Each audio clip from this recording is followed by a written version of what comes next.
Hello, hello. Kan lasa hon di le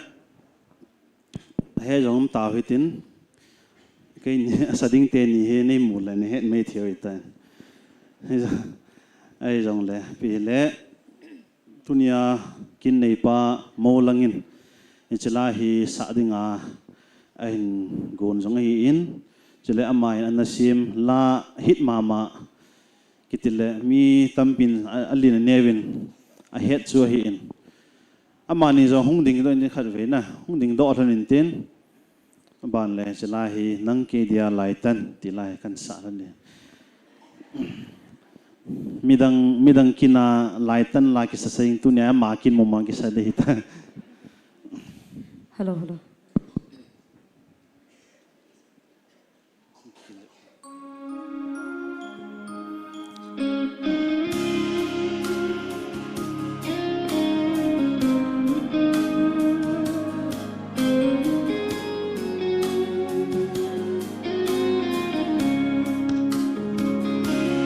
chun le zo lung gilla ataw na chung pathen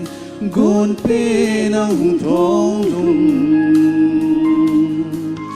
tu ni pathen le ni pi anga banza ki sangin sana khang ilatai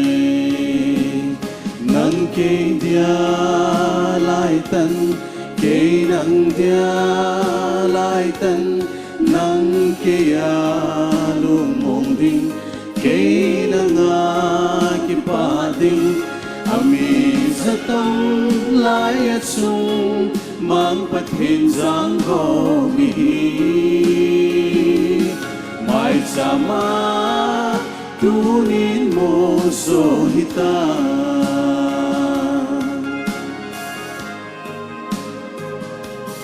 patinin iden na atundo insung se pidin ang kalenge Kinsong thi chân an lung suya kithu pe sing din nang ma ka hin sun ta nang keng dia lai tan ke nang dia lai tan nang ke ya lung mong ding ke nang a ki pa ding ami satam lai chung mang pathin jang go hi mai sama tunin mo so hita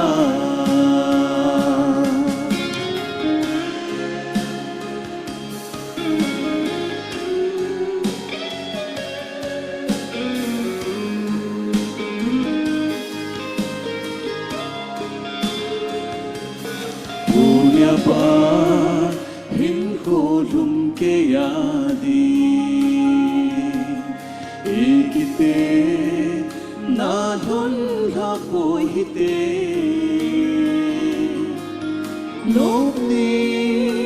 danin ngay lut na dai lo Christianin sung nom sen dia pang khom sing din nang ke dia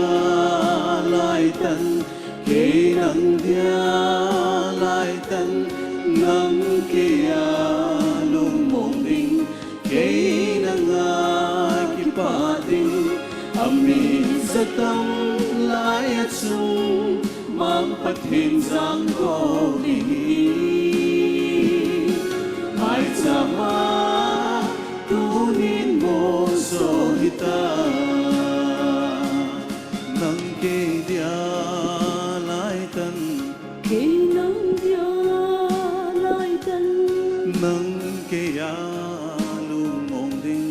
ke nang a ki pa ding ami zatam lai chung mang pathin jang go hi mai sama so hita mai chama tunin mo so hita